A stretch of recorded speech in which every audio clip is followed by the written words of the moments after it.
ओम शांति। आज भाई दूज के उपलक्ष्य में सबको आत्मस्मृति का टीका लगेगा। भाई दूज क्यों मनाते हैं, उसका आध्यात्मिक रहस्य क्या है? ठीक है, तो बाबा जब इस धरा पर आते हैं तो हम बच्चों को बताते, बच्चे तुम भाई भाई हो, एक दूजे को क्या मानना है, एक दूजे को कैसे देखना है, भाई भाई के लिए, है ना। परमात्मा के लिए जो गायन है कि माता पिता बंधु सखा स्वामी सब आप हो हमारे, है ना। सर्व संबंध एक परम पिता के साथ में हो। और क्यों सर्व संबंध एक परम पिता के साथ में रखना है? क्योंकि अगर दुनिया का कोई भी संबंध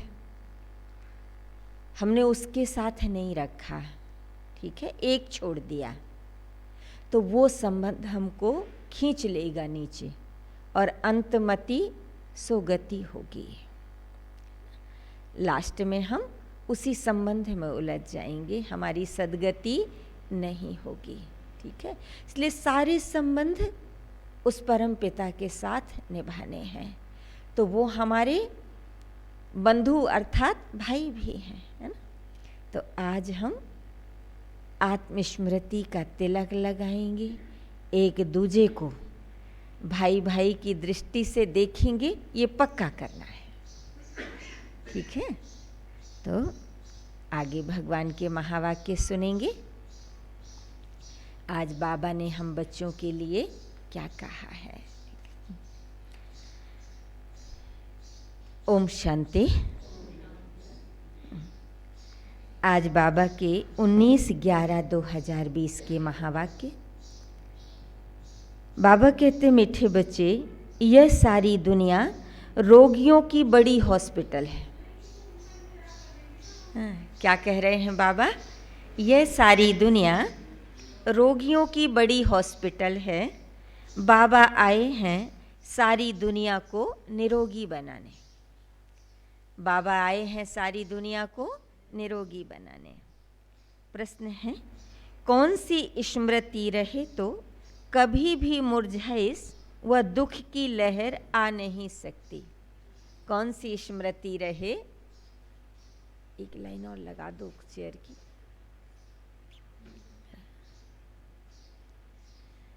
तो कौन सी स्मृति रहे तो कभी भी मुरझाइश व दुख की लहर आ नहीं सकती?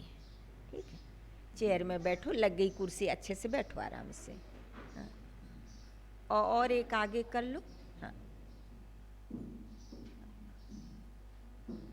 ओम शांति।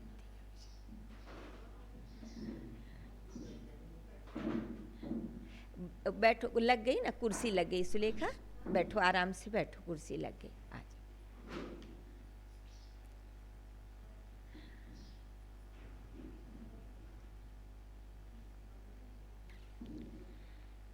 तो फिर सुनेंगे कि कौन सी स्मृति रहे तो कभी भी मुरझाइश व दुख की लहर आ नहीं सकती। ठीक है, उत्तर है, अभी इस पुरानी दुनिया पुराने शरीर को छोड़ घर में जाएंगे। कौन सी स्मृति रहनी चाहिए? अभी यह पुरानी दुनिया पुराने शरीर को छोड़ घर में जाएंगे, फिर नई दुनिया में पुनर्जन्म लेंगे। हम अभी राजयोग सीख रहे हैं राजाई में जाने के लिए। राजयोग क्यों सीख रहे हैं? राजाई में जाने के लिए। बाप हम बच्चों के लिए रूहानी राजस्थान स्थापन कर रहे हैं, है ना। बाप हम बच्चों के लिए रूहानी राजस्थान स्थापन कर रहे हैं। यही स्मृति रहे तो दुख की लहर नहीं आ सकती। ठीक है, गीत है, तुम ही हो माता पिता तुम ही हो। देखो कितना बढ़िया गीत फिट हुआ आज के कार्यक्रम के अनुसार। ओम शांति। तो गीत कोई तुम बच्चों के लिए नहीं है, नए नए को समझाने के लिए है। ऐसे भी नहीं कि यहाँ सब समझदार ही हैं, नहीं, बेसमझ को समझदार बनाया है। बेसमझ को समझदार बनाया जाता है। बच्चे समझते हैं हम कितने बेसमझ बन गए थे, अब बाप हमको समझदार बनाते हैं। जैसे स्कूल में पढ़कर बच्चे कितना समझदार बन जाते हैं। हर एक अपनी अपनी समझ से बैरिस्टर, इंजीनियर आदि बनते हैं। यह तो आत्मा को समझदार बनाना है। पढ़ती भी आत्मा है शरीर द्वारा, परंतु बाहर में जो भी शिक्षा मिलती है वह है अल्पकाल के लिए शरीर निर्वाह अर्थ। वह है अल्पकाल के लिए शरीर निर्वाह अर्थ। भले कोई कन्वर्ट भी करते हैं, हिंदुओं को क्रिश्चियन बना देते हैं। किस लिए? थोड़ा सुख पाने के लिए, पैसे, नौकरी आदि सहज मिलने के लिए, आजीविका के लिए। अब तुम बच्चे जानते हो हमको पहले पहले तो आत्म अभिमानी बनना पड़े। यह है मुख्य बात, क्योंकि यह है ही रोगी दुनिया। अभी हम सभी ने देखा कि कैसे हर घर हॉस्पिटल बना, कि बोले एक कमरे में क्वारंटाइन हो जाओ, एक कमरे में आइसोलेट हो जाओ, तो अस्पताल बना ना, क्योंकि अस्पताल में अब जगह नहीं है। तो जिसमें सब मनुष्य पतित रोगी हैं, इस पुरानी दुनिया में मनुष्य सब पतित रोगी हैं। आयु भी बहुत कम होती है, अचानक मृत्यु को पा लेते हैं। काल के चंबे में आ जाते हैं। काल कब आ जाए कोई भरोसा नहीं है। यह भी तुम बच्चे जानते हो। तुम बच्चे सिर्फ भारत की ही नहीं, सारे विश्व की सर्विस करते हो गुप्त रीति। मूल बात है, बाप को कोई नहीं जानते। मनुष्य होकर और पारलौकिक बाप को नहीं जानते, उनसे प्यार नहीं रखते। अब बाप कहते हैं मेरे साथ प्यार रखो, क्योंकि जिससे प्यार होता है ना, उसकी याद भूलती नहीं है। ठीक है ना, हम कोशिश भी करते हैं भूल जाए, हम जितना भूलना चाहें वो उतना याद आते हैं। ठीक है, तो मेरे साथ प्यार रखते रखते तुमको मेरे साथ ही वापस चलना है। जब तक वापस चलो तब तक इस छीछी दुनिया में रहना पड़े। पहले पहले तो देह अभिमानी से देही अभिमानी बनो। जो देह का भान है उससे देही अभिमानी बनो। तुम धारणा कर सकते हो, देही अभिमानी बनेंगे तो धारणा आसान हो जाएगी। और बाप को याद कर सकते हो, अगर देही अभिमानी नहीं बनते तो कोई काम के नहीं। देह अभिमानी तो सब हैं। तुम समझते भी हो कि हम आत्माएं क्या है, आत्म अभिमानी नहीं बनते हैं। कौन सा भान ज़्यादा रहता है? देह का भान। बाप को याद नहीं करते तो हम वही हैं जो पहले थे। जो पहले थे, भले ज्ञान मिल गया, लेकिन बाप को याद नहीं करेंगे तो स्थिति कैसी होगी? जो ज्ञान मिलने की, भगवान की पहचान मिलने की पहले थी, वही स्थिति होगी। तो मूल बात ही है देही अभिमानी बनने की, ना कि रचना को जानने की। गाया भी जाता है रस्ता और रचना का ज्ञान। ऐसे नहीं कि पहले रचना फिर रस्ता का ज्ञान कहेंगे, नहीं, पहले रचता वही बाप है। कहा भी जाता है, हे गॉड फादर, वह आकर तुम बच्चों को आप समान बनाते हैं। बाप तो सदैव आत्म अभिमानी है ही, इसलिए वह सुप्रीम है। बाप कहते हैं मैं तो आत्म अभिमानी हूँ। जिसमें प्रवेश किया है उनको भी आत्म अभिमानी बनाता हूँ। क्या कह रहे हैं बाबा? कि मैं तो आत्म अभिमानी हूँ, मुझे तो शरीर का भान कभी रहता नहीं, लेकिन जिसके तन में आता हूँ उसको भी आत्म अभिमानी बनाता हूँ। इनमें प्रवेश करता हूँ, इनको कन्वर्ट करने, क्योंकि यह भी देह अभिमानी थे ना, तो इनको भी कहता हूँ अपने को आत्मा समझ मुझे यथार्थ रीति याद करो। ऐसे बहुत मनुष्य हैं जो समझते हैं आत्मा अलग है, जीवात्मा, जीव अलग है, आत्मा अलग है और जीव अलग। आत्मा देह से निकल जाती है तो दो चीज हुई ना। अभी तो देखने में एक दिखता, लेकिन निकलने के बाद पता चलता इसमें तो दो थे। लेकिन जब तक शरीर में थी आत्मा, तो रिश्ता किसके साथ था? शरीर के साथ था, आत्मा के साथ रखा नहीं। ठीक है, निकलने के बाद फिर कितना अफसोस होता है, कहाँ चले गए। ठीक है, जिसको हम चाहते थे वो हमारे सामने पड़ा है, लेकिन कहते हैं तुम कहाँ चले गए। माने वो चीज हमारी थी जो चली गई। ठीक है, और जो पड़ी है वो हमारी थी ही नहीं। तो आत्मा देह से निकल जाती है तो दो चीज हुई ना। बाप समझाते हैं, तुम आत्मा हो, आत्मा ही पुनर्जन्म लेती है, आत्मा ही शरीर लेकर पार्ट बजाती है। बाबा बार बार समझाते हैं, अपने को आत्मा समझो, इसमें बड़ी मेहनत चाहिए। जैसे स्टूडेंट पढ़ने के लिए एकांत में बगीचे आदि में जाकर पढ़ते हैं, पादरी लोग भी घूमने जाते हैं तो एकदम शांत रहते हैं। वह कोई आत्म अभिमानी नहीं रहते, क्राइस्ट की याद में रहते हैं। घर में रहकर भी याद तो कर सकते हैं, परंतु खास एकांत में जाते हैं क्राइस्ट को याद करने, और कोई तरफ देखते भी नहीं हैं, है ना। आप सभी ने देखा होगा, जब इनकी रैली निकलती है तो ऐसे कैंडल लेते हैं और बिल्कुल सीधे चलेंगे, एकदम अगल बगल कुछ भी देखेंगे नहीं। जैसे बाबा कहते हैं ना कि गलियों में मत घुसो, सीधे हाईवे में चलो। ठीक है, यहाँ वहाँ देखने से टाइम वेस्ट होगा। तो जो अच्छे अच्छे होते हैं समझते हैं हम क्राइस्ट को याद करते करते उनके पास चले जाएंगे। क्राइस्ट हेवन में बैठा है, हम भी हेवन में चले जाएंगे। ये भी समझते हैं क्राइस्ट हेवनली गॉड फादर के पास गया, हम भी याद करते करते उनके पास जाएंगे, ऐसा वो समझते हैं। सब क्रिश्चियन उस एक के बच्चे हैं। सब क्रिश्चियन किसके बच्चे हैं? उस एक परमात्मा के बच्चे हैं। उनमें कुछ ज्ञान ठीक है, लेकिन तुम कहेंगे यह उनकी समझ भी रॉन्ग है, क्योंकि क्राइस्ट की आत्मा तो ऊपर गई ही नहीं।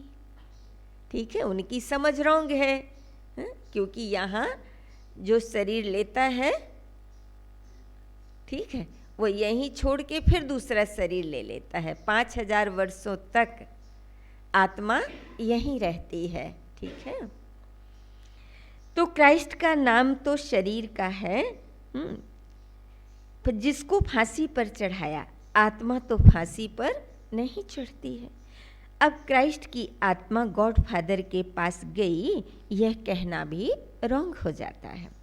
वापस कोई कैसे जाएंगे? जब तक परमात्मा न आए, घर का रास्ता न बताए, तब तक कोई वापस जा नहीं सकता। तभी तो हम सब पूछते थे ना कि नैनहीन को राह दिखाओ प्रभु, पग पग ठोकर खाऊं।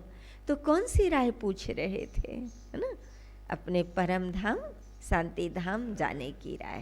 ठीक है, दुनिया की राह तो आजकल मोबाइल बता देता है। ठीक है, तो हर एक को स्थापना फिर पालना जरूर करनी होती है। मकान तो पुताई आदि कराई जाती, मकान को पुताई आदि कराई जाती है, यह भी पालना है ना। अब बेहद के बाप को तुम याद करो, यह नॉलेज बेहद के बाप के सिवाय कोई दे ना सके। अपना ही कल्याण करना है, रोगी से निरोगी बनना है। यह रोगियों की बड़ी हॉस्पिटल है, सारा विश्व रोगियों की हॉस्पिटल है। रोगी जरूर जल्दी मर जाएंगे, जिसको रोग लग गया होगा वो जल्दी मर जाएंगे। हर घर में 1-2 रोगी, और इवन तो सभी रोगी हैं आजकल तो बाप आकर इस सारे विश्व को निरोगी बनाते हैं। ऐसे नहीं कि यहाँ ही निरोगी बनेंगे। बाप कहते हैं निरोगी होते ही हैं नई दुनिया में, पुरानी दुनिया में निरोगी हो न सके। यह लक्ष्मी नारायण निरोगी एवर हेल्दी हैं। वहाँ आयु भी बड़ी होती है, रोगी विशेष होते हैं, वाइसलेस रोगी नहीं होते। यह लक्ष्मी नारायण निरोगी एवर हेल्दी हैं। वहाँ आयु भी बड़ी होती है, रोगी विशेष होते हैं, वाइसलेस रोगी नहीं होते। वह है ही जो रोगी हैं वो कैसे होंगे? विशस्पतित होंगे। जो वाइसलेस होंगे, पवित्र होंगे, वो रोगी नहीं होंगे। तो वह है ही संपूर्ण निर्विकारी। बाप खुद कहते हैं इस समय सारा विश्व, खास भारत रोगी है। इस समय सारा विश्व, खास भारत रोगी। तुम बच्चे पहले पहले निरोगी दुनिया में आते हो, निरोगी बनते हो याद की यात्रा से। निरोगी बनने की बाबा विधि भी बता रहे हैं कि निरोगी बनोगे याद की यात्रा से। अभी 2-3 दिन पहले क्या कहा था बाबा ने कि हॉस्पिटल अगर 10-15 दिन बंद रहे फिर क्या करोगे? तो कैसे बाबा ने बच्चों को ठीक किया था? दमा के पेशेंट को लस्सी और बाजरे का ढोड़ा, दलिया, ढोड़ा बोला था, है ना, खिला के, ढोडा ऐसा। हाँ, तो ऐसे तो लास्ट में क्या समझ में आ रहा है? जो दिखाई दे रहा है समय क्या संकेत दे रहा कि कोई हॉस्पिटल, कोई डॉक्टर काम नहीं कर पाएंगे। एक बाबा की याद ही हमें सब रोगों से मुक्त करेगी। तो वह है ही संपूर्ण निर्विकारी। बाप खुद कहते हैं इस समय सारी दुनिया विश्व भारत खास रोगी है। तुम बच्चे पहले पहले निरोगी दुनिया में जाते हो, निरोगी बनते हो याद की यात्रा से। याद से तुम चले जाएंगे अपने स्वीट होम। ठीक है, तो अभी बाबा से नहीं कहना बाबा मेरा रोग ठीक कर दो। बाबा ने विधि बता दी, मुझे याद करो। ठीक है, करना आपको पड़ेगा, है ना। कृपा का मतलब ही होता है कर और पा। बिना करे कुछ मिलने वाला नहीं है, तो करो और पालो। तो यह भी एक यात्रा है, आत्मा की यात्रा है, बाप परमात्मा के पास जाने की। यह है स्पिरिचुअल यात्रा। यह अक्षर कोई समझ नहीं सकेंगे। तुम भी नंबरवार जानते हो, परंतु भूल जाते हो। मूल बात यह है, समझाना भी बहुत सहज है, परंतु समझाए वह जो खुद भी रूहानी यात्रा पर हो। खुद होगा नहीं, दूसरे को बताएंगे तो तीर लगेगा नहीं, है ना। खुद अगर याद की यात्रा में नहीं होंगे तो दूसरे को तीर नहीं लगेगा। सच्चाई का जौहर चाहिए। याद की यात्रा के साथ साथ सच्चाई का जौहर चाहिए। जौहर माने धार। ठीक है, तो सच्चाई का जौहर चाहिए। हम बाबा को इतना याद करते हैं, जो बस स्त्री पति को कितना याद करती है। दुनिया में स्त्री अपने पति को कितना याद करती है, तो आत्मा का पति कौन है? सच्चा पति है ना। कभी धोखा नहीं देगा, कभी छोड़ेगा नहीं, कभी रूठता नहीं है, ठीक है, कभी दुख नहीं देता है। ऐसे पति को कितना याद करना चाहिए। तो वह है पतियों का पति, बापों का बाप, गुरुओं का गुरु। गुरु लोग भी उस बाप को ही याद करते हैं। यहाँ जो गुरु गोसाई हैं वो भी किसको याद करते? उसी परमात्मा को याद करते हैं ना। तो क्राइस्ट भी बाप को ही याद करते थे, परंतु उनको कोई जानते नहीं है। बाप जब आए तब आकर अपनी पहचान देवे। भारतवासियों को ही बाप का पता नहीं है तो औरों को कहाँ से मिल सकता? जब भारतवासी ही भूल गए जहाँ भगवान अवतरित होते हैं तो औरों को कैसे पता चलेगा?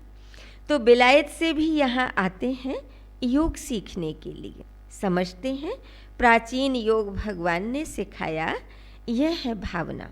बाप समझाते हैं सच्चा सच्चा योग तो मैं ही कल्प कल्प आकर सिखलाता हूँ। एक ही बार मुख्य बात है, अपने को आत्मा समझ बाप को याद करो। इसको ही रूहानी योग कहा जाता है, बाकी सबका है जिस्मानी योग। ब्रह्म से योग रखते हैं, वह भी बाप तो नहीं है ना, ब्रह्म बाप तो नहीं है, कौन है? कौन है? तो परमात्मा के रहने का स्थान है। कहते ना ब्रह्मलोक का वासी, तो ब्रह्मलोक का वासी माने ब्रह्मलोक रहने का स्थान है, वहाँ का वासी परमात्मा है। तो वह भी बाप तो नहीं है, ब्रह्म बाप तो नहीं है, वह तो महतत्व है, रहने का स्थान। तो राइट, एक ही बाप है, एक बाप को ही सत्य कहा जाता है। यह भी भारतवासियों को पता नहीं कि बाप ही सत्य कैसे है। वही सचखंड की स्थापना करते हैं, सचखंड और झूठखंड। तुम जब सचखंड में रहते हो तो वहाँ रावण राज्य ही नहीं होता। आधा कल्प बाद रावण राज्य अर्थात झूठ का राज्य शुरू होता है। सचखंड पूरा सतयुग को कहेंगे, फिर झूठखंड पूरा कलयुग को कहेंगे। कलयुग अंत तक झूठखंड होगा। अभी तुम संगम पर बैठे हो, अभी तुम संगम पर बैठे हो, ना इधर हो और ना उधर हो। तुम ट्रेवल यात्रा कर रहे हो, आत्मा ट्रेवल कर रही है, शरीर नहीं। बाप आ करके यात्रा करना सिखलाते हैं। कितनी अच्छी यात्रा है ना?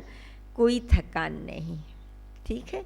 कोई लाइन में नहीं खड़े होना है, जहाँ बैठे हो खाते पीते सोते जगते उठते बैठते, है ना, बस अपना काम करते, हाथ काटे और दिल यार्डे, ठीक है? बुद्धि से बाबा को याद करना। कितनी बढ़िया यात्रा है तारा बहन, है ना? बढ़िया यात्रा, हाँ? कि वाहन की ज़रूरत नहीं है, साधन की ज़रूरत नहीं है उसकी यात्रा के लिए। तो यहाँ से वहाँ जाना है, तुमको यह सिखलाते हैं। वो लोग फिर स्टार्स मून आदि तरफ जाने की ट्रेवल करते हैं। अभी तुम जानते हो उनमें कोई फायदा नहीं है, इन चीज़ों से ही सारा विनाश होना है। बाकी जो भी इतनी मेहनत करते वह सब व्यर्थ। तुम जानते हो यह सब चीज़ें जो साइंस से बनती हैं वह भविष्य में तुम्हारे ही काम आएंगी। यह ड्रामा बना हुआ है, बेहद का बाप आकर पढ़ाते हैं तो कितना रिगार्ड रखना चाहिए। टीचर का वैसे भी बहुत रिगार्ड रखते हैं ना, दुनिया में भी टीचर का बहुत रिगार्ड रखते हैं। टीचर फरमान करते हैं अच्छी रीति पढ़कर पास हो जाओ, अगर फरमान को नहीं मानेंगे तो नापास हो जाएंगे। बाप भी कहते हैं तुमको पढ़ाते हैं विश्व का मालिक बनाने। ये लक्ष्मी नारायण मालिक हैं, भल प्रजा भी मालिक है, परंतु दर्जे तो बहुत है ना। भारतवासी भी सब कहते हैं ना हम मालिक हैं, गरीब भी भारत का मालिक अपने को कहेगा। जो गरीब है वो भी भारत का मालिक अपने को समझेगा, परंतु राजा और उनमें फर्क कितना है, कितना। हमारा भारत है अर्थात हम उसके मालिक हैं, हमारा है वो।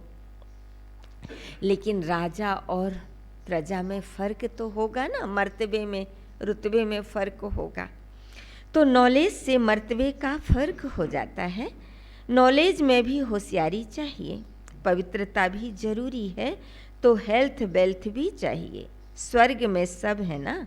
बाप एम ऑब्जेक्ट समझाते हैं, दुनिया में और कोई की बुद्धि में यह एम ऑब्जेक्ट होगी नहीं। तुम फट से कहेंगे हम यह बनते हैं, सारे विश्व में हमारी राजधानी होगी। यह तो अभी पंचायती राज्य है। अभी कौन सा राज है? पंचायती राज। कुर्सियां सीधी करो, आप लोगों की शूटिंग हो रही है। तो पहले थे डबल ताजधारी, फिर ताज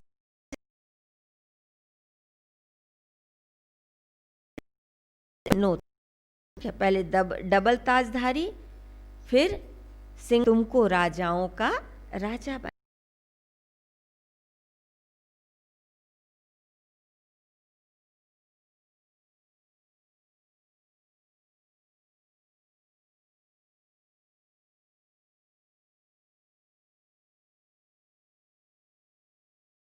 बनाता हूँ। मैं तुमको राजाओं का राजा डबल सिर ताज बनाता हूँ। वह है आधा कल्प के लिए और यह है 21 जन्मों की बात। ठीक है, वह है अल्पकाल के लिए और यह है 21 जन्मों की बात। पहली मुख्य बात है पावन बनने की, सबसे मुख्य बात है पावन बनने की। बुलाते भी हैं कि आकर पतित से पावन बनाओ, ऐसे नहीं कहते कि राजा बनाओ। अभी तुम बच्चों का है बेहद का संन्यास, इस दुनिया से ही चले जाएंगे अपने घर, फिर हेवन में आएंगे। अंदर में खुशी रहनी चाहिए, जबकि समझते हैं हम घर जाएंगे फिर राजाई में आएंगे, फिर मुरझाइश दुख आदि यह सब क्यों होना चाहिए। हम आत्मा घर जाएंगी फिर पुनर्जन्म नई दुनिया में लेंगी, है ना। घर जाएंगी पहले, फिर पुनर्जन्म नई दुनिया में लेंगी। बच्चों को स्थायी खुशी क्यों नहीं रहती है। माया का अपोजिशन बहुत है, इसलिए खुशी कम हो जाती है। पतित पावन खुद कहते हैं मुझे याद करो तो तुम्हारे जन्म जन्मांतर के पाप भस्म हो जाएंगे। तुम स्वदर्शन चक्रधारी बनते हो, जानते हो हम अपने राजस्थान में चले जाएंगे। यहाँ भिन्न भिन्न प्रकार के राजाएं हुए हैं, अब फिर रूहानी राजस्थान बनना है। स्वर्ग के मालिक बन जाएंगे। क्रिश्चियन लोग हेवन का अर्थ नहीं समझते हैं। बाबा कहते क्रिश्चियन लोग हेवन का अर्थ नहीं समझते हैं, वह मुक्ति धाम को हेवन कह देते हैं। ऐसे नहीं कि हेवनली गॉडफादर कोई हेवन में रहते हैं, वह तो रहते ही हैं शांति धाम में। अभी तुम पुरुषार्थ करते हो पैराडाइज में जाने के लिए, यह फर्क बताना है। गॉडफादर है मुक्ति धाम में रहने वाला, हेवन नई दुनिया को कहा जाता है। वहाँ तो क्रिश्चियन नहीं होते, फादर ही आकर पैराडाइज स्थापन करते हैं। तुम जिसको शांति धाम कहते हो उनको वो लोग हेवन कहते हैं। बाबा कहते जिसको तुम शांति धाम कहते हो वह तुमको उनको हेवन कहते हैं। ये सब समझने की बातें हैं ना। बाप कहते हैं नॉलेज तो बहुत सहज है, यह है पवित्र बनने की नॉलेज, मुक्ति जीवन मुक्ति में जाने की नॉलेज, जो बाप ही दे सकते हैं। जब किसको फांसी दी जाती है तो अंदर में यही रहता है हम भगवान के पास जाते हैं। वो क्या सोचते हैं, इस शरीर को छोड़ के हम भगवान के पास जाते हैं। फांसी देने वाले भी कहते हैं कि गॉड को याद करो। गॉड को जानते दोनों नहीं, ना कहने वाला और ना जाने वाला। ठीक है, उनको तो उस समय मित्र संबंधी आदि जाकर याद पड़ते हैं। गायन भी है अंतकाल जो स्त्री सिमरे, कोई न कोई याद जरूर रहता है। सतयुग में ही मोह जीत रहते हैं, वहाँ जानते हैं एक खाल छोड़ दूसरी लेंगे। वहाँ याद करने की दरकार नहीं, इसलिए कहते हैं दुख में सिमरण सब करे, सुख में करे न कोई। तो यहाँ दुख है इसलिए याद करते हैं, तो भगवान से कुछ मिले। क्यों याद करते हैं, भगवान से कुछ मिले। वहाँ तो कुछ मिला ही, वहाँ तो सब कुछ मिला ही हुआ है ना। कोई भी चीज़ ऐसी नहीं जो वहाँ ना हो। कहते अप्राप्त नहीं कोई वस्तु।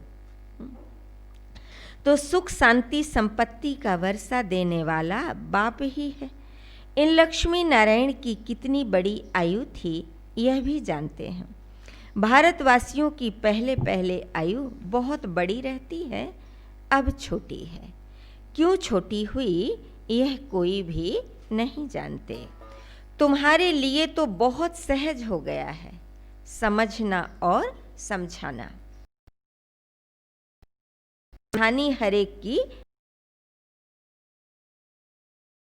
करते हैं ऐसे समझाते हैं, है ना। जो जैसी धारण करते हैं ऐसे। अच्छा, मीठे मीठे रूहानी बच्चों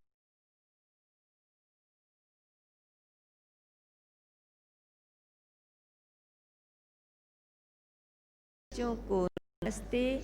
हम सब रूहानी बच्चों की रूहानी बाप दादा को बहुत बहुत याद, प्यार, गुड मॉर्निंग और नमस्ते नमस्ते नमस्ते। धारणा के लिए मुख्य सार है। जैसे बाप सदैव आत्म अभिमानी हैं, ऐसे आत्म अभिमानी रहने का पूरा पूरा पुरुषार्थ करना है। एक बाप को दिल से प्यार करते करते बाप के साथ घर जाना है। जैसे बाप सदैव आत्म अभिमानी हैं, ऐसे आत्म अभिमानी रहने का पूरा पूरा पुरुषार्थ करना है। एक बाप को दिल से प्यार करते करते बाप के साथ घर जाना है। नेक्स्ट है, बेहद के बाप का पूरा पूरा रिगार्ड रखना है, अर्थात बाप के फरमान पर चलना है। बाप का पहला फरमान है, बच्चे अच्छी रीति पढ़कर पास हो जाओ। क्या है बाप का पहला फरमान? बच्चे अच्छी रीति पढ़कर पास हो जाओ। इस फरमान को पालन करना है ना। फरमान को पालन किया जाता, तो बाबा ने फरमान जारी किया है, बच्चे अच्छी रीति पढ़कर पास हो जाओ। हर पिता चाहता ना हमारा बच्चा अच्छे से पढ़कर अच्छे डिवीजन से पास हो। ठीक है। आज का वरदान है, सेंस और एसेंस के बैलेंस द्वारा अपनेपन को स्वाहा करने वाले विश्व परिवर्तक भव। सेंस और एसेंस के बैलेंस द्वारा अपनेपन को स्वाहा करने वाले विश्व परिवर्तक भव।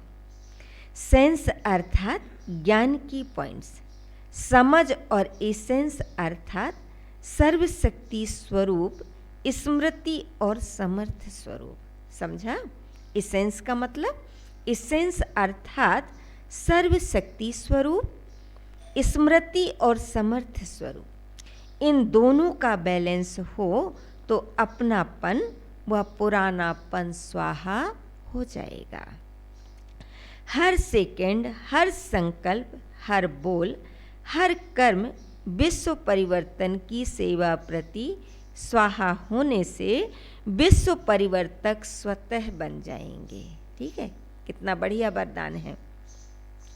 हर बोल, हर कर्म विश्व परिवर्तन की सेवा प्रति स्वाहा होने से विश्व परिवर्तक स्वतः बन जाएंगे। जो अपनी देह की स्मृति सहित स्वाहा हो जाते हैं, उनके श्रेष्ठ वाइब्रेशन द्वारा वायुमंडल का परिवर्तन हो जाता है। जो अपनी देह की स्मृति द्वारा स्वाहा हो जाते हैं, जो अपनी देह की स्मृति सहित स्वाहा हो जाते हैं, उनके श्रेष्ठ वाइब्रेशन द्वारा वायुमंडल परिवर्तन सहज हो जाता है। जो देह की स्मृति सहित स्वाहा होंगे वो आत्मस्मृति में रहेंगे। जो आत्म स्मृति में रहेंगे तो वायुमंडल को परिवर्तन करने में सहयोगी बनेंगे। स्लोगन है, प्राप्तियों को याद करो तो दुख व परेशानी की बातें भूल जाएंगी।